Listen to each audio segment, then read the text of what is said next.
Praise the Lord. Hello everybody. Welcome you all to Namma Gurugulu YouTube channel. Dear friends, in the previous session we have discussed all the 1 mark questions from the 2 model question papers given by the PU board according to the reduced syllabus. Okay.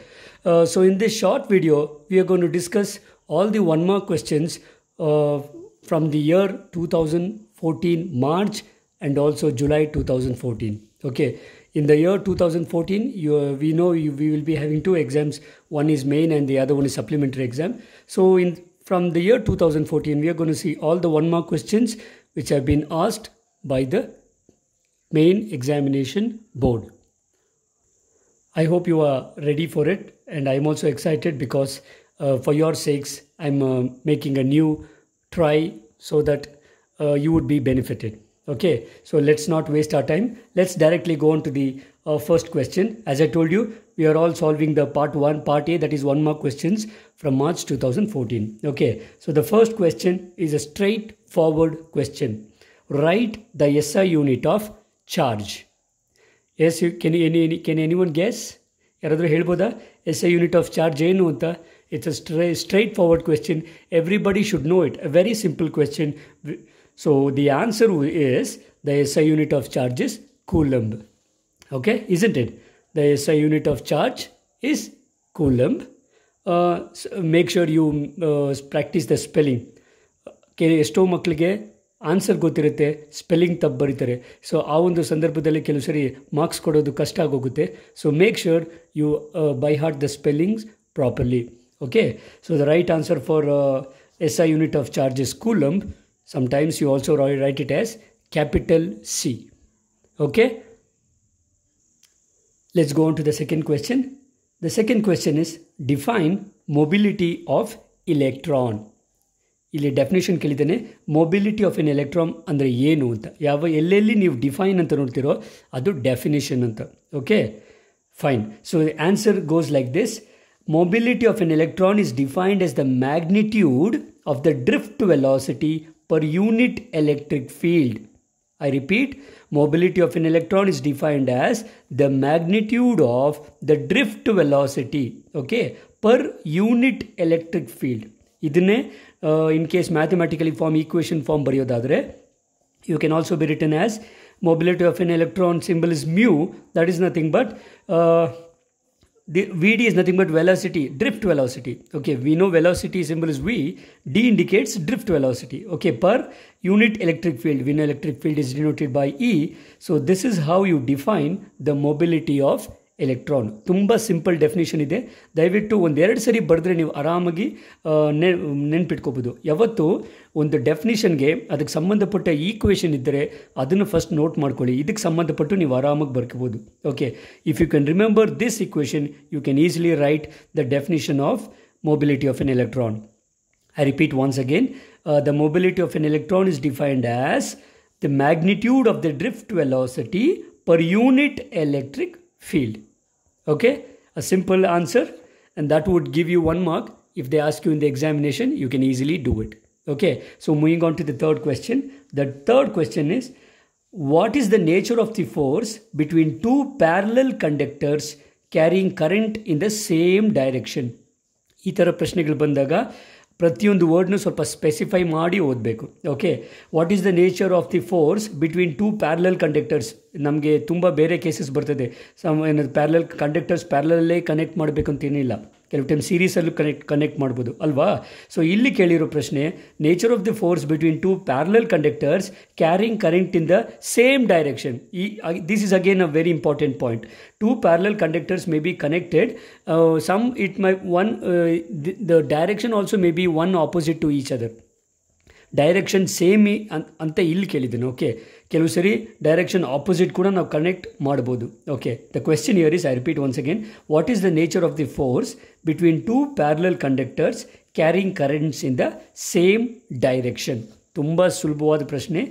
Answer is very simple, attractive force. What is the nature of the force is attractive force. If 2 parallel conductors are connected in the same direction, if the current is flowing in the same direction, then the nature of the force between them would be attractive force. Okay, ಅರ್ಥ ಮಾಡಿಕೊಂಡ್ರೆ ಆರಾಮಾಗಿ ಈ question ಕೊಟ್ಟರೆ ನೀವು 1 mark ತೊಗೋಬೋದು.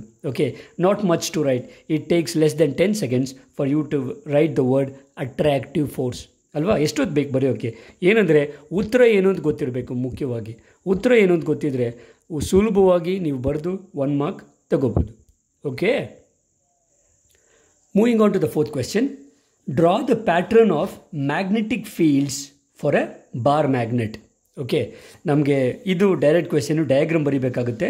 So ನಮ್ಮೆಲ್ಲರಿಗೂ ಗೊತ್ತು, bar magnet ತೊಗೊಂಡು ನಾರ್ತ್ ಆ್ಯಂಡ್ ಸೌತ್ ಡೈರೆಕ್ಷನ್ ತೊಗೊಂಡ್ರೆ ಮ್ಯಾಗ್ನೆಟಿಕ್ ಫೀಲ್ಡ್ ಒಂದು ಬಾರ್ ಡಯಾಗ್ರಾಮ್ನ ಸುತ್ತಲೂ ಮ್ಯಾಗ್ನೆಟಿಕ್ ಫೀಲ್ಡ್ ಹೇಗೆ ಇರುತ್ತೆ, ಅದರ ಪ್ಯಾಟ್ರನ್ ಹೇಗಿರುತ್ತೆ ಅಂತ ಡಯಾಗ್ರಾಮ್ ಬರೀರಿ ಅಂತ ಹೇಳ್ತಿದ್ದಾರೆ. So you can see here. Okay, so north and south bar magnet ತೊಗೊಂಡಿದ್ದೀನಿ. So here the current flows in this direction, okay, the upper side, and below here the direction flows in, okay, the direction is very important. Okay, diagram ನೀಟಾಗಿ ನೋಡ್ಕೊಳ್ಳಿ, practice ಮಾಡಿ ಆರಾಮಾಗಿ ನೀವು ಇದನ್ನು, ಯಾಕಂದರೆ ಇದನ್ನು by heart ಮಾಡೋ ಅವಶ್ಯಕತೆ ಇರೋದಿಲ್ಲ. 1-2 ಸರಿ ಡಯಾಗ್ರಾಮ್ ಬರೆದ್ರೆ ಆರಾಮಾಗಿ ನೀವು 1 ಮಾರ್ಕ್ ತೊಗೋಬೋದು. ಓಕೆ, ಸೊ ನಿಮ್ಗೆ ಈ ಡಯಾಗ್ರಾಮ್ ಗೊತ್ತಿದೆ ಅಂತ ನಾನು ಭಾವಿಸ್ತೀನಿ. So make sure, but question ಕರೆಕ್ಟಾಗಿ ಓದಬೇಕು. The question is draw the pattern of magnetic fields for a bar magnet. Okay, so simple answer, and that would we shall go on to the question number 5. The 5th question we have is, give the expression for energy stored in an inductance coil carrying conductor. I repeat, question ಈ ಥರ ಇದೆ. Give the expression for energy stored in an inductance coil carrying conductor. Okay, it's a very simple expression. The expression is given by U is equal to half into L into I square. Direct equation, direct question ಇದು. ನೆನ್ಪಿಟ್ಕೊಂಡಿದ್ರೆ ಆರಾಮಾಗಿ ಬರಿಬೋದು. It takes just less than 10 seconds again here to write the answer. Okay, what is the expression for the energy stored in an inductance coil carrying conductor? U, capital U is half into L, capital L and capital I square. Okay, ಇದರ significance ಏನು ಅಂತ ನಿಮ್ಗೆ already ಹೇಳ್ಕೊಟ್ಟಿರ್ತಾರೆ. So ಇದು 1 mark question ಆಗಿರೋದ್ರಿಂದ ತುಂಬ detail discussion ಇಲ್ಲಿ ಅವಶ್ಯಕತೆ ಇರೋದಿಲ್ಲ. Okay, so that would be the answer for this question. We shall go on to the 6th question. So the 6th question we have is, how is RMS velocity of AC related to peak value of AC voltage? Okay, RMS ಅಂದ್ರೆ ಗೊತ್ತಲ್ಲ, root mean square value of voltage. Okay, so how is RMS voltage of AC related to peak value of AC voltage? Do you remember? So if you take the voltage of VRMS, we know VRMS is equal to V0 by root 2. ಅಥವಾ peak ಕೆಲವು ಬುಕ್ಸಲ್ಲಿ VRMS is equal to V0 by root 2 ಇದೆ, ಅಥವಾ ಕೆಲವು ಬುಕ್ಸಲ್ಲಿ VRMS is equal to VM by root 2 ಇದೆ. ಯಾವುದನ್ನು ಒಂದು ಬರೆದ್ರು ನಿಮ್ಗೆ ಆರಾಮಾಗಿ 1 ಮಾರ್ಕ್ ಸಿಗುತ್ತೆ. I repeat, how is RMS voltage of AC related to peak value of AC voltage? Answer is very simple. We know these are all 1 mark questions. It doesn't take much for you to write the answer. Only thing is you have to remember things. Okay, so VRMS is equal to V0 by root 2. VRMS indicates the voltage, RMS voltage of AC, and V0 or VM indicates the peak value of AC voltage. Is it clear? Peak means you can also think about maximum. Is it clear? So ತುಂಬ direct expression ಇದೆ. Note ಮಾಡ್ಕೊಳ್ಳಿ ಯಾವ್ಯಾವ ಚಾಪ್ಟರ್ಸಲ್ಲಿ. And one more note dear students, ಪ್ರತಿ ಚಾಪ್ಟ್ರಲ್ಲಿ ಆ ಚಾಪ್ಟ್ರಲ್ಲಿ ಬರುವಂತಹ ಮೇನ್ ಈಕ್ವೇಷನ್ಸ್ ಗೊತ್ತಾಗ್ತಿದೆಯಾ? ಮೇನ್ ಈಕ್ವೇಷನ್ಸ್ನ ಮೇನ್ ಫಾರ್ಮುಲಾಸ್ನ ಒಂದು ಲಿಸ್ಟ್ ಮಾಡ್ಕೊಳ್ಳಿ. ನಿಮಗೆ ಲಾಸ್ಟ್ ಮೂಮೆಂಟ್ ಪ್ರಿಪ್ರೇಷನ್ಸ್ಗೆ ತುಂಬ ಹೆಲ್ಪ್ ಆಗುತ್ತೆ. Okay, fine.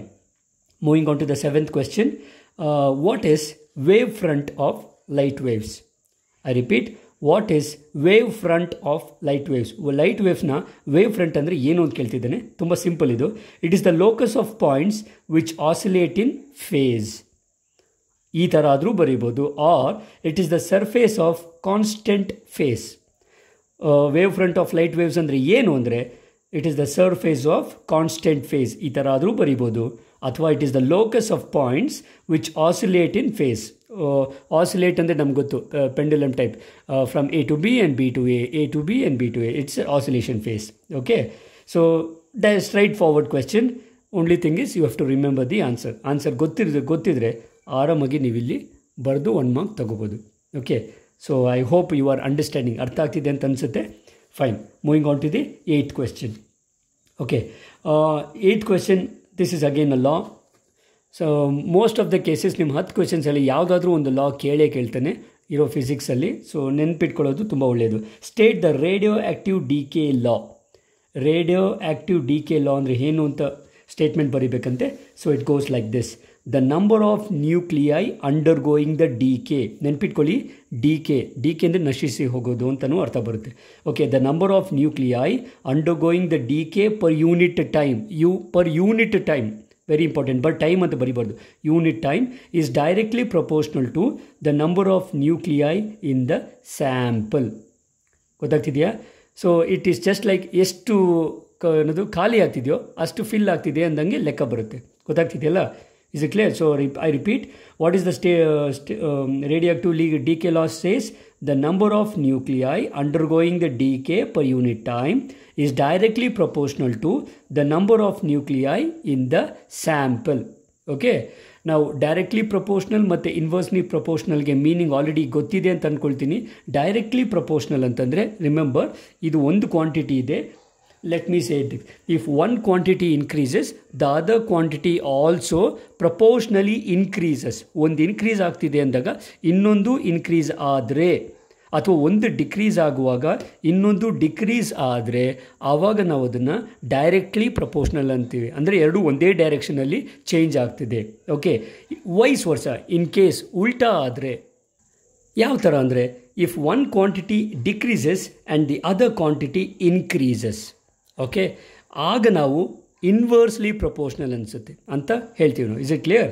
So inversely proportional means if one quantity decreases the other one will increase, or if the first quantity increases the other one might decrease. ಎರಡು opposite ಡೈರೆಕ್ಷನಲ್ಲಿ change ಆಗುತ್ತೆ. ಅಂದರೆ ಒಂದು increase ಆದರೆ ಇನ್ನೊಂದು decrease ಆಗುತ್ತೆ, first ಒಂದು decrease ಆದರೆ ಇನ್ನೊಂದು ಇನ್ಕ್ರೀಸ್ ಆಗುತ್ತೆ. So such kind of proportionality is called inversely proportional. But radioactive decay law ಅಲ್ಲಿ ಬರೋದು directly proportional. Okay, I repeat before going on to the next question: the number of nuclei undergoing the decay per unit time is directly proportional to the number of nuclei in the sample. Okay, straightforward question. Moving on to the 9th question. 9th question ಏನು ಹೇಳುತ್ತೆ? Write the truth table of logic OR gate. ನಿಮ್ಗಲ್ಲಿ OR gate, AND gate, NAND, NOR gates ಅಂತ 3 logic gates ಬರುತ್ತಲ್ಲ, ಅದರ truth table ಬೇಕಂತೆ. OR gate ಇದು ತುಂಬ simple. ಇದು ಹೇಗಿರುತ್ತೆ ಅಂತಂದರೆ,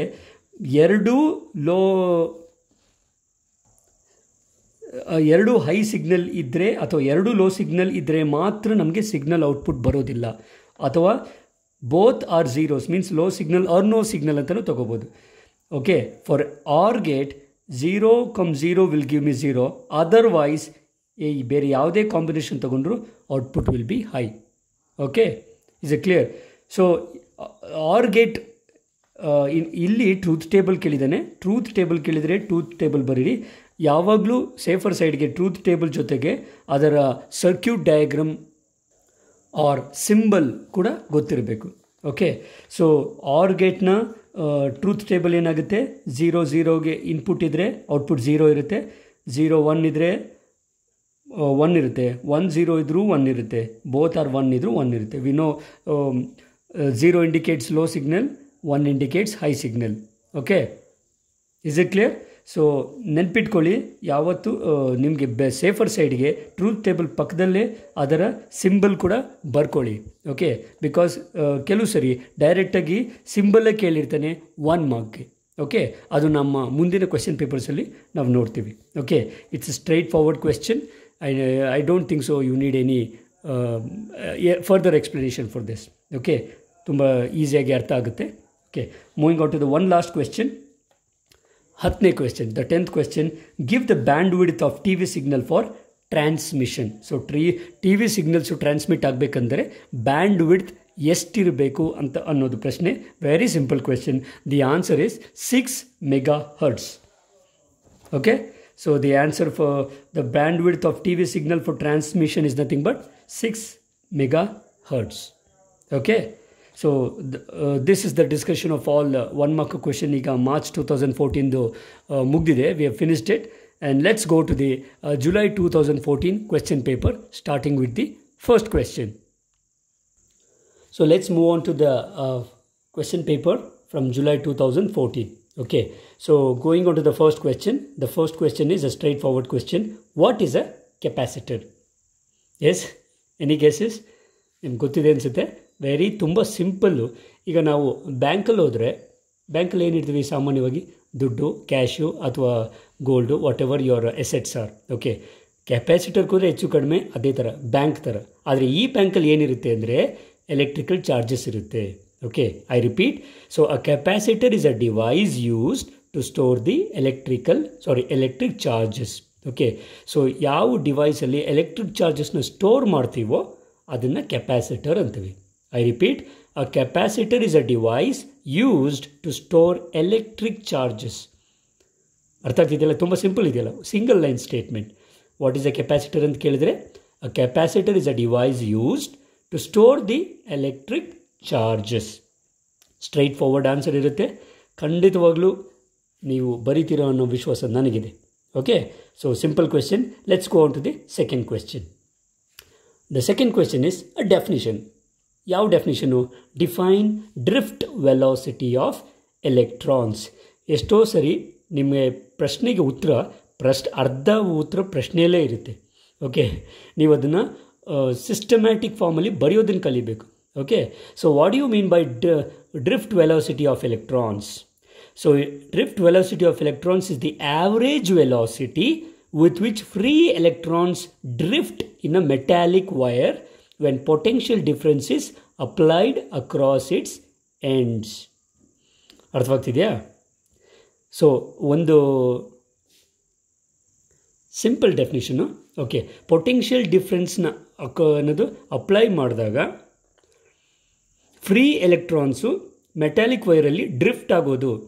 ಓಕೆ, ಯಾವ ವೆಲಾಸಿಟಿಯಲ್ಲಿ ಡ್ರಿಫ್ಟ್ ಆಗುತ್ತೋ ಅದನ್ನು ನಾವು ಡ್ರಿಫ್ಟ್ ವೆಲಾಸಿಟಿ ಆಫ್ ಎಲೆಕ್ಟ್ರಾನ್ಸ್ ಅಂತ ಕರಿತೀವಿ. Okay, it's a very straightforward and a simple definition. Okay, if you can practise it, ಒಂದೆರಡು ಸರಿ ಬರೆದ್ರೆ ಆಟೋಮೆಟಿಕಲಿ ಬರುತ್ತೆ. I repeat, drift velocity of electrons, ಅಥವಾ ಇಟ್ ಅಂದರೂ ಸಾಕು, ಬಿಕಾಸ್ ಕ್ವೆಶ್ಚನ್ ಕೇಳಿರೋದು define drift velocity of electrons ಅಂತ. It ಅಂದರೆ ಇಟ್ ಅಂಡರ್ಸ್ಟೂಡ್ಸ್ ದಟ್ ಮೇಲಿರೋ ಕೊಟ್ಟಿರುವಂಥ ಕಾನ್ಸೆಪ್ಟ್ ಅಂತ. So it is the average velocity with which free electrons drift in a metallic wire when potential difference is applied across its end. ಸುಮ್ಮನೆ ಯಾವಾಗೋ ಅದು drift ಆಗೋದಿಲ್ಲ. Potential difference apply ಮಾಡಿದಾಗ ಅದು drift ಆಗುತ್ತೆ. ಏನು ಡ್ರಿಫ್ಟ್ ಆಗುತ್ತೆ? Free electrons. ಎಲ್ಲಿ? ಮೆಟಾಲಿಕ್ ವೈರಲ್ಲಿ.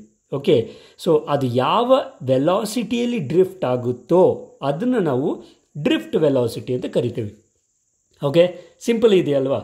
ಸೊ ದಯವಿಟ್ಟು ಒಂದು ಡೆಫಿನಿಷನ್ಸ್ನ ಹೇಗಿದೆಯೋ ನೀವು ನಿಮ್ಮ ಓನ್ ಸೆಂಟೆನ್ಸ್ ಮಾಡಿದ್ರೆ ಕೆಲವು ಸರಿ ಮೀನಿಂಗ್ಸ್ ಚೇಂಜ್ ಆಗೋದ್ರಿಂದ ಡೆಫಿನಿಷನ್ಸ್ ಮಾತ್ರ ಅದು ಹೇಗಿರುತ್ತೋ ಹಾಗೇ ಬರೆದ್ರೆ ನಿಮಗೆ ಒಳ್ಳೆಯದು. ಯಾಕೆಂದರೆ ಮಾರ್ಕ್ಸು ಕಳ್ಕೊಳ್ಳುವಂಥ ಸಾಧ್ಯತೆ ತುಂಬ ಕಡಿಮೆ ಇರುತ್ತೆ.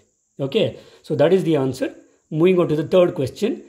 What is the nature of the force between two parallel conductors carrying currents in the same direction? ಇದು ಮಾರ್ಚ್ 2014 ಕೂಡ ಸೇಮ್ ಪ್ರಶ್ನೆ ಕೇಳಿದ್ದ. ಅದಕ್ಕೆ ಉತ್ತರ ನೀವು ಆಲ್ರೆಡಿ ಗೆಸ್ ಮಾಡಿದ್ದೀರ ಅಂತ ನನಗೆ ಗೊತ್ತು. ಇಟ್ ಈಸ್ ಏನು? Attractive force. Okay, so between two parallel conductors carrying currents in the same direction, the force between them is nothing but the attractive force. Okay, simple ಇದೆಯಲ್ವಾ? ಆರಾಮಾಗಿ ಬರೀಬೋದು. ಓಕೆ, ಇದು ನೋಡ್ಬೋದು, ಪ್ರೀವಿಯಸ್ ಇಯರಿಂದ ಇದು ಥರ್ಡ್ ಒನ್ ಆಲ್ರೆಡಿ ರಿಪೀಟ್ ಆಗಿದೆ. Okay, so moving on to the fourth question. State Faraday's law of electromagnetic induction. This is one of the important law. ಯಾಕೆಂದರೆ ನಿಮಗೆ ಒಂದು ಗೊತ್ತಿದ್ದರೆ ಇದಕ್ಕೆ ಸಂಬಂಧಪಟ್ಟಂತಹ ನೀವು ಥಿಯರೀಸ್ ಆಗಲಿ, ಪ್ರಾಬ್ಲಮ್ಸ್ ಆಗಲಿ ಅಥವಾ ಡೆರಿವೇಷನ್ಸ್ ನೀವು ಸಾಲ್ವ್ ಮಾಡ್ಬೋದು. Okay, so what you mean by the state the Faraday's law of electromagnetic induction? So Faraday's law ಏನು ಹೇಳುತ್ತೆ? The magnitude of the EMF induced in a circuit. ಅರ್ಥ ಆಗ್ತಿದೆ? This is very important line. First one, the magnitude of the EMF induced in a circuit is equal to the rate of change of magnetic flux linked in the circuit. Okay, is it clear? So ಏನದು ಸರ್ಕ್ಯೂಟಲ್ಲಿರುವ induced EMFನ magnitude ಎಷ್ಟಿರುತ್ತೆ ಅಂತಂದರೆ it is nothing but the rate of change of magnetic flux. So magnetic flux ಯಾವ ದರದಲ್ಲಿ change ಆಗುತ್ತೋ ಅದರ ಮೇಲೆ depend ಆಗಿದೆ ಅಂತ. Okay, you need not worry about the Kannada part of it because you have to write the definition in English. Okay, if you for you to remember the Faraday's law of electromagnetic induction, just remember this mathematical equation: E is equal to minus d pi b by dt. D by dt is nothing but rate of change antivi. So pi b indicates the magnetic flux. ಗೊತ್ತಾಗ್ತಿದೆಯಲ್ಲ? Fine. I repeat, the ಕೆಲವು textbooks ಎಲ್ಲ ಅಥವಾ ಕೆಲವು notations ಕೆಲವು ಕಡೆ change ಇರುತ್ತೆ. But whatever it is, ನಿಮಗೆ ನೋಟೇಷನ್ಸಲ್ಲಿ ಪ್ರತಿ ಸರಿ ಚೇಂಜ್ ಆಗೋದಿಲ್ಲ. ಎಲ್ಲ ಕಡೆ ಇಷ್ಟ ಬಂದಾಗ ನೋಟೇಷನ್ಸ್ ತೊಗೊಳಕ್ಕೆ ಬರೋದಿಲ್ಲ. ಇವೆಲ್ಲ ಸ್ಟ್ಯಾಂಡರ್ಡ್ ಪ್ಯಾರಾಮೀಟರ್ಸ್ ಆಗಿರೋದ್ರಿಂದ ನೋಟೇಷನ್ಸ್ ಚೇಂಜ್ ಆಗೋದಿಲ್ಲ. Okay, so what if they ask you state Faraday's law of electromagnetic induction, EMI ಅಲ್ವಾ? So what you mean by what is the statement? Very simple statement: the magnitude of the EMF induced in a circuit. ಇದು first sentence. That is equal to the rate of change of magnetic flux linked in the circuit. Okay, the same statement na mathematical form bariyodadre E is equal to minus d pi b by dt. ತುಂಬ simple ಲಾ ಇದೆ. Okay, ನೀವು practice ಮಾಡಿದ್ರೆ ಒಂದೆರಡು ಸರಿ ಬರ್ಕೊಂಡು ಅಥವಾ ಸ್ಟೇಟ್ಮೆಂಟ್ನ ನೀವು by heart ಮಾಡಿದ್ರೆ ಖಂಡಿತವಾಗ್ಲೂ ಎಕ್ಸಾಮಲ್ಲಿ ಬರಿಬೋದು. ಓಕೆ, ದಯವಿಟ್ಟು ನಿಮ್ಮ ಮೇಲೆ ನಿಮಗೆ ಕಾನ್ಫಿಡೆನ್ಸ್ ಇಟ್ಕೊಳ್ಳಿ. ಎಷ್ಟೋ ಜನ ಓದ್ಕೊಬರ್ತೀರಾ ಅಥವಾ ಎಕ್ಸಾಮ್ಗೆ ಓದ್ಕೊಂಡು ಹೋಗ್ತೀರಾ, ಬಟ್ ಎಕ್ಸಾಮ್ ಹಾಲಲ್ಲಿ ಮರ್ತೋಗ್ತೀರಾ. ಎಕ್ಸಾಮ್ ಹಾಲಲ್ಲಿ ಮರೆಯೋದಕ್ಕೆ ಮೊದಲನೇ ಕಾರಣ, ತುಂಬ ಕಾರಣಗಳಿದ್ದಾವೆ. ಮೊದಲನೇ ಕಾರಣ ಏನು ಅಂತಂದರೆ, ಒಂದು ಅರ್ಥ ಮಾಡ್ಕೊಂಡು ಓದಿರೋದಿಲ್ಲ. ಎರಡನೇದು ಓದಿರೋದನ್ನು ನೀವು ಎಕ್ಸಾಮಲ್ಲಿ ರೀಪ್ರೊಡ್ಯೂಸ್ ಮಾಡ್ತೀವಿ ಅಥವಾ ಮತ್ತೆ ಅದನ್ನು ಎಕ್ಸಾಮಲ್ಲಿ ಬರಿತೀರಿ ಅನ್ನೋ ಕಾನ್ಫಿಡೆನ್ಸ್ ಇಲ್ಲದೆ ಇದ್ದರೆ ನೀವು ಎಷ್ಟು ಓದಿದ್ರೂ ಎಕ್ಸಾಮಲ್ಲಿ ಮರ್ತು ಹೋಗ್ತೀರಾ. ಓಕೆ, ಸೊ ದಯವಿಟ್ಟು ಒಂದು ಕ್ವೆಶ್ಚನ್ ಓದುವಾಗ ಇದನ್ನು ನಾನು ಓದ್ತಾ ಇದ್ದೀನಿ, ಎಕ್ಸಾಮಲ್ಲಿ ಖಂಡಿತವಾಗ್ಲೂ ಕೇಳಿದರೆ ಬರಿತೀನಿ ಅನ್ನೋ ಕಾನ್ಫಿಡೆನ್ಸಿಂದ ಸ್ಟಾರ್ಟ್ ಮಾಡಿ. ಆಟೋಮ್ಯಾಟಿಕಲಿ ಎಕ್ಸಾಮಲ್ಲಿ ನೀವು ಖಂಡಿತವಾಗ್ಲೂ ಬರೀತೀರ. ಓಕೆ, ಸೊ ಇಷ್ಟು ಸಾಕು. Let's go to the next question. The next question is fifth question. ಇದನ್ನು ನೀವು ಡೈಲಿ ಲೈಫಲ್ಲೂ ನೋಡಿರ್ತೀರ. Which type of lens is use to correct myopia? So myopia ಅಂತಂದ್ರೇನು? Short sightedness. ಎಸ್, ನಮಗೆ ಗೊತ್ತು ತುಂಬ ಥರದಂಥ ಲೆನ್ಸ್ ಇದೆ. ಬಟ್ ನಾವು ಸೆಕೆಂಡ್ ಕ್ಲಾಸ್ 12ಅಲ್ಲಿ ಓದುವಂಥ ಎರಡು ಲೆನ್ಸು, ಒಂದು ಕಾನ್ವೆಕ್ಸ್ ಲೆನ್ಸು, ಇನ್ನೊಂದು ಕಾನ್ಕೇವ್ ಲೆನ್ಸು. ಓಕೆ, ಸೊ ಮಯೋಪಿಯನ್ನು ಟ್ರೀಟ್ ಮಾಡೋದಕ್ಕೆ, myopia means nothing but short sightedness, ಅದನ್ನು ಟ್ರೀಟ್ ಮಾಡೋದಕ್ಕೆ ನಾವು ಯೂಸ್ ಮಾಡುವಂಥ ಲೆನ್ಸ್ ಕಾನ್ಕೇವ್ ಲೆನ್ಸ್. ನೋಡಿ ಎಷ್ಟು ಸ್ಟ್ರೈಟ್ ಫಾರ್ವರ್ಡ್. ಸಮ್ಟೈಮ್ಸ್ ನೀವು ಕಾಂಪಿಟೇಟಿವ್ ಎಕ್ಸಾಂಪಲ್ ಕೂಡ ಈ ಪ್ರಶ್ನೆ ಕೇಳ್ಬೋದು. Okay, so the lens used to treat or to correct short-sightedness is nothing but concave lens. Okay, ತುಂಬ ಸಿಂಪಲ್ ಪ್ರಶ್ನೆ. ಇದನ್ನು 6ನೇ ಕ್ಲಾಸ್ ಮಕ್ಕಳಿಗೆ ಹೇಳ್ಕೊಟ್ರು ಬೈ ಹ್ಯಾಟ್ ಮಾಡಿ ಬರೆದ್ಬಿಡ್ತಾರೆ. ಓಕೆ, ಏನಂದರೆ ನೆನ್ಪಿಟ್ಕೊಳ್ಳಿ ಅಷ್ಟೇ. You have to remember things so that if they ask you in the examination once again you can reproduce and write the answer. Okay, shall you go on to the next question. So the sixth question we have is what are isotopes? A very standard question. ಈ ಪ್ರಶ್ನೆನ ನೀವು physics ಅಥವಾ ಕೆಮಿಸ್ಟ್ರಿಯಲ್ಲಿ ಕೂಡ ನೀವು second PUCಲಿ ಓದಿರ್ತೀರ. Isotopes ಓದಿರಬೇಕಲ್ವಾ? So what are isotopes? Yes, ನಿಮ್ಗೆ ಆಲ್ರೆಡಿ ತುಂಬ ಜನ ಗೆಸ್ ಮಾಡಿಬಿಟ್ಟಿದ್ದೀರಾ. So I am not gonna to keep you guessing. Isotopes are nuclei having same atomic number but different mass number. Okay, ಒಂದು ನ್ಯೂಕ್ಲಿಯಸ್ಗೆ ಅಟೋಮಿಕ್ ನಂಬರ್, ಮಾಸ್ ನಂಬರ್ ಅಂತ ಎರಡು specific numbers ಇರುತ್ತೆ. So the isotopes are nuclei having same atomic number. ಅರ್ಥವಾಗ್ತಿದೆಯಾ? Atomic number same ಇರುತ್ತೆ but mass number different ಇರುತ್ತೆ. Okay, so I repeat, what are isotopes? Isotopes are nuclei having the same atomic number but different mass number. Okay, ತುಂಬ simple ಡೆಫಿನೇಷನ್ನು, ನೀವು ಆರಾಮಾಗಿ ಎಕ್ಸಾಮಲ್ಲಿ ಕೇಳಿದ್ರೆ ಬರಿಬೋದು. Okay, okay, the next question number 7 is a very standard question. Mention any one application of light emitting diode. ಏನು light emitting diode ಅಂದರೆ ತುಂಬ ಜನ ಆಟ ಆಡೋಕ್ಕೆ ಅಥವಾ ಯೂಸ್ ಮಾಡ್ತಾ ಇರ್ತೀರ. It is nothing but LED. ಇವಾಗ ನೀವು ಎಲ್ಲೋದ್ರೂ LED ಅಲ್ವಾ? ಸೊ ಸುಮ್ಮನೆ LED ಅಂತ ಕೇಳಿರ್ತಾರೆ. LED ಅಂತಂದರೆ ಏನು? ಲೈಟ್ ಎಮಿಟಿಂಗ್ ಡಯೋಡ್ ಅಂತ. So mention any one application. Application ಅಂದರೆ ಯೂಸಸ್. ಓಕೆ, ಯಾವುದಾದ್ರು ಒಂದು ಅಪ್ಲಿಕೇಶನ್ LEDದು ಹೇಳಿ ಅಂತಂದರೆ ತುಂಬ ಸಿಂಪಲ್ ಇರುತ್ತೆ. ತುಂಬ ಕಡೆ ಈಗ LED TVs ಅಂತ ಹೇಳೋ ಥರ, ಓಕೆ, ಅಲ್ಲೇ ಇದೆ. The application of LED is nothing but they are used in TV remotes. ಅರ್ಥವಾಗ್ತಿದೆಯಾ? Next, they are used in burglar alarms. ನಿಮ್ಗೆ ಗೊತ್ತಿದೆ ಹಿಂಗಂದರೆ ಏನು ಅಂತಾರೆ. ನೆಕ್ಸ್ಟು, ಇದಂತೂ ಮರೆಯೋಕ್ಕೆ ಸಾಧ್ಯವೇ ಇಲ್ಲ. They are used in calculators. Okay. Next, they are used in traffic ಸಿಗ್ನಲ್ಸ್ನೂ ಕೂಡ ನಾವು LED ಯೂಸ್ ಮಾಡ್ಕೊಳ್ತೀವಿ. ಓಕೆ, ಅಪ್ಲಿಕೇಶನ್ ಅಲ್ಲೂ ಕೂಡ ಇರುತ್ತೆ. Next, they are used in optical communication. Okay, ಖಂಡಿತವಾಗ್ಲೂ ಈ ಒಂದು ಪ್ರಶ್ನೆಗೆ ನೀವು ಮಾರ್ಕ್ಸ್ ಮಿಸ್ ಮಾಡೋಕ್ಕೆ ಸಾಧ್ಯವೇ ಇಲ್ಲ. Okay, I bait.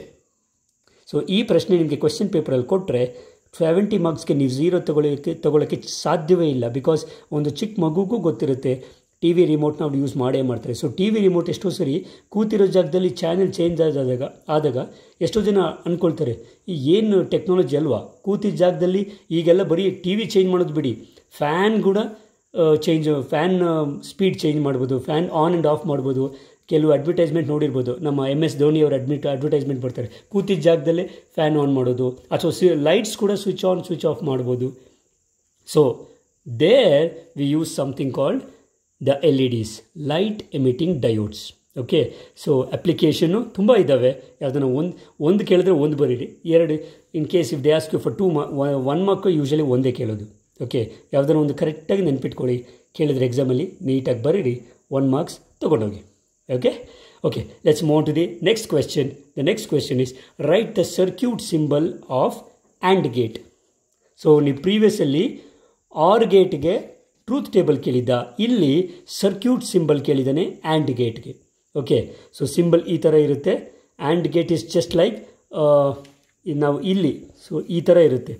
ನಿಮ್ಗೆ ಆಲ್ರೆಡಿ ಗೊತ್ತು, ನೀವು ಪ್ರಾಕ್ಟೀಸ್ ಮಾಡಿದ್ದೀರಾ, ಇಲ್ಲಿ ಹೊಸದಾಗಿ ಹೇಳೋದೇನಿಲ್ಲ. ಸೊ ಅವ್ನು ಕೇಳಿರೋದು ಬರೀ ಸರ್ಕ್ಯೂಟ್ ಸಿಂಬಲ್ ಮಾತ್ರ. ಬಟ್ ನಾವು ಸೇಫರ್ ಸೈಟಿಗೆ input and output truth table ಕೂಡ ಬರೆಯೋಣ. ಓಕೆ, ಸೊ ಆ್ಯಂಡ್ ಯಾವಾಗಿರುತ್ತೆ? ಆ್ಯಂಡ್ ಇಸ್ 2 ಲೋ ಸಿಗ್ನಲ್ ಇದ್ದಾಗ ಆ್ಯಂಡ್ ಸಿಗ್ನಲ್ ಔಟ್ಪುಟ್ಟು 0 ಇರುತ್ತೆ. When input of A and B are 0, output is 0. When A input is 1 and output is 0, and ಇರೋದ್ರಿಂದ it will still be 0. Okay, now next, input A 0 ಇದ್ದು B 1 ಇದ್ದರೆ ಆಗಲೂ ಕೂಡ output 0 ಇರುತ್ತೆ. Remember, in AND ಗೇಟ್. So AND ಗೇಟ್ಗೆ output positive ಬರಬೇಕಂದ್ರೆ, means high ಇರಬೇಕಂದ್ರೆ ಎರಡೂ ಹೈ ಇರಬೇಕು. Remember, so for AND gate the output is 1 if both the input A and B is 1. Okay, simple ಇದೆ, ತುಂಬ ತಲೆ ಕೆಡಿಸ್ಕೊಳ್ಳೋಂಥ ಅವಶ್ಯಕತೆ ಇಲ್ಲ. ಓಕೆ, ಸೊ ಇದು ಹೇಗಿದೆ ಅಂತಂದರೆ, ನಿಮ್ಮ ಮನೆಯಲ್ಲಿರುವಂತಹ ಬೀರೋಲ್ಲಿ ನೀವು ದುಡ್ಡು ಇಟ್ಟಿದ್ದೀರಾ. ಈಗ ಬೀರೋಲ್ಲಿರೋ ದುಡ್ಡು ತೆಗಿಬೇಕಂದ್ರೆ, ಒಂದು ನಿಮ್ಮ ಬೀರೋ ಇರುವಂಥ ರೂಮ್ ಬಾಗಿಲು ಫಸ್ಟ್ ಓಪನ್ ಆಗಬೇಕು, ರೂಮ್ ಬಾಗಿಲು. Okay, you should open the room door and then you have to open the locker door. Only then you can get the required item.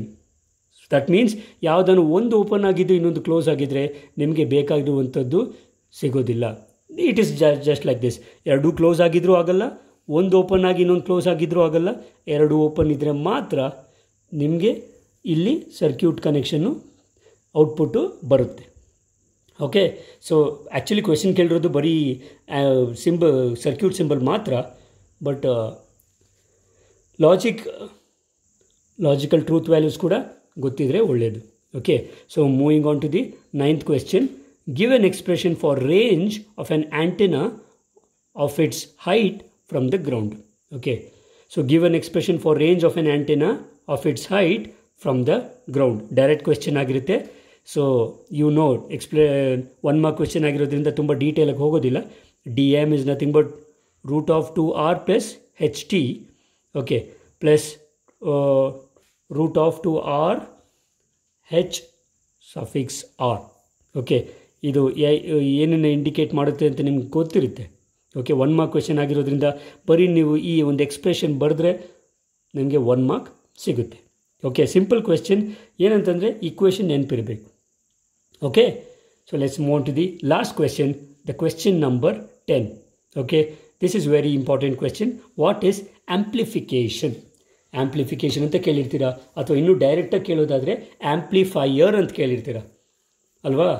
Fine. So amplifier ಅಥವಾ amplification ಅಂತಂದರೆ ಏನು ಅಂತಂದರೆ very simple. Amplification is the process of increasing the strength of the message signal using the amplifier. Okay, amplification ಅಂದರೆ ಏನು? ಈ ಮೆಸೇಜ್ನ signal ಬರುತ್ತಲ್ವ ಅದರ ಸ್ಟ್ರೆಂತ್ನ increase ಮಾಡೋದನ್ನು ನಾವು ಆಂಪ್ಲಿಫಿಕೇಶನ್ ಅಂತೀರಿ. ಇದು ಮಾಡುವಂಥ device will become an amplifier. ಅರ್ಥವಾಗ್ತಿದೆಯಾ? Amplification is the process, amplifier is the device.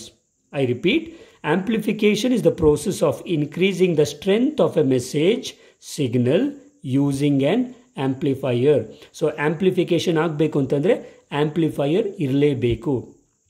Okay, is it clear? Fine. So that is the question, the last question in part A of July 2014. Okay. So before I wind up, I want you to remember this circuit symbol of NOR and NAND gate also. ಇಲ್ಲಿ ಬರೀ and ಗೇಟನ್ನು circuit symbol ನೋಡಿದ್ದೀವಿ. Previous question ಪೇಪರಲ್ಲಿ R ಕೂಡ ನೋಡಿದ್ದೀವಿ. ನಾರ್ ಮತ್ತು ನ್ಯಾಂಡನ್ನು ಕೂಡ ನೀವು ಪ್ರಾಕ್ಟೀಸ್ ಮಾಡಿದ್ರೆ ತುಂಬ ಒಳ್ಳೆಯದು. Because you can see here this question, the circuit symbol of NAND gate has been asked thrice. Only thing is it is not in the new syllabus. Old syllabus ಇಂದ ಬರ್ತಿರುವಂಥ ಪ್ರಶ್ನೆ ಇದು. ಓಕೆ, ಪ್ಲೀಸ್ ದಯವಿಟ್ಟು practice ಮಾಡಿ. R, and, ನಾರ್, NAND ಯಾವುದೇ ಗೇಟ್ಗೆ ಕೊಟ್ಟರು ಅದರ truth table ಆಗಲಿ ಅಥವಾ ಅದರ ಸರ್ಕ್ಯೂಟ್ ಸಿಂಬಲ್ಲು ನಿಮಗೆ ಬರೆಯೋಕ್ಕೆ ಗೊತ್ತಿರಬೇಕು. Okay, is it clear? ಅರ್ಥ ಆಗ್ತಿದೆಯಲ್ಲ? Fine. Fine, dear students. So in this small session, we have dealt all the one marker question from the year 2014 March and July. Okay. So ಈ ಒಂದು ಸೆಷನಲ್ಲಿ 20 questions ನೋಡಿದ್ದೀವಿ. ಈ ಒಂದು ಕ್ವೆಶನ್ಸ್ನ ನೀವು practice ಮಾಡಿ, ಬರೆದು practice ಮಾಡಿ, ಒಂದೆರಡು ಸರಿ ಓದ್ಕೊಳ್ಳಿ. ಯಾಕಂದರೆ ಕೆಲವೆಲ್ಲ ಡೈರೆಕ್ಟ್ ಅಪ್ಲಿಕೇಶನ್ ಇರ್ಬೋದು ಅಥವಾ ಸ್ಟೇಟ್ಮೆಂಟ್ ಇರ್ಬೋದು. ಸ್ಟೇಟ್ಮೆಂಟ್ನೆಲ್ಲ ನೀವು ಓದ್ಕೊಳ್ಬೇಕು. ಈಕ್ವೇಷನ್ನ ಬರೆದು ಪ್ರಾಕ್ಟೀಸ್ ಮಾಡಬೇಕು. It may be the logic gates or even truth tables, ಇವೆಲ್ಲ expressions, formulas ಎಲ್ಲ. Okay, so if you can do this, I believe that if ಇದರಲ್ಲಿ ಯಾವುದಾದ್ರೂ 2 ಕ್ವೆಶ್ಚನ್ ಅಥವಾ 3 ಕ್ವೆಶ್ಚನ್ ಕೇಳಿದ್ರು ಅಥವಾ 2 ಬಂದ್ರೂ ನಿಮಗೆ ಪ್ಲಸ್ ಪಾಯಿಂಟ್ ಅಲ್ವಾ, 2 ಮಾರ್ಕ್ಸ್ ನಿಮ್ಮ ಪಾಕೆಟಲ್ಲಿರುತ್ತೆ. Okay, because most of the cases students miss ಮಾಡ್ಕೊಳ್ಳೋದೇ 1 ಮಾರ್ಕ್ ಕ್ವೆಶ್ಚನ್ಸಲ್ಲಿ. ಬಿಕಾಸ್ ತುಂಬ ವೆರೈಟಿ ಆಫ್ ಕ್ವೆಶ್ಚನ್ಸ್ ಇರುತ್ತೆ. ಸೊ ಯಾವುದಕ್ಕೂ ಪ್ರೀವಿಯಸ್ ಇಯರ್ಸ್ ಏನು ಕೇಳಿದ್ದಾನೆ ಅಂತ ತಿಳ್ಕೊಂಡಿದ್ದು ಅದಕ್ಕೆ ರೆಡಿಯಾಗಿ ಹೋಗೋದು ಯಾವತ್ತೂ better. Okay, fine students. So ಇದು ನಿಮಗೋಸ್ಕರ ಮಾಡಿರುವಂಥ ವಿಡಿಯೋ. ದಯವಿಟ್ಟು ವಿಡಿಯೋ ನಿಮಗೆ ಇಷ್ಟ ಆಗಿದರೆ ಲೈಕ್ ಮಾಡಿ, ನಿಮ್ಮ ಫ್ರೆಂಡ್ಸ್ಗೆ ಶೇರ್ ಮಾಡಿ. ಇನ್ನೂ ಸಬ್ಸ್ಕ್ರೈಬ್ ನೀವು ಆಗಿಲ್ಲ ಅನ್ನೋದಾದರೆ ದಯವಿಟ್ಟು ಸಬ್ಸ್ಕ್ರೈಬ್ ಮಾಡಿ. ಇದು ನಿಮಗೋಸ್ಕರ ಮಾಡಿರುವಂಥ ಒಂದು ಸಣ್ಣ ಪ್ರಯತ್ನ. ನಿಮ್ಮ ಸಪೋರ್ಟ್ ಯಾವಾಗಲೂ ಇದೇ ಥರ ಇರಲಿ. Okay students, thanks for watching the video. So will come again and we will meet you all in the next session with another different topic. Until then, take care and bye.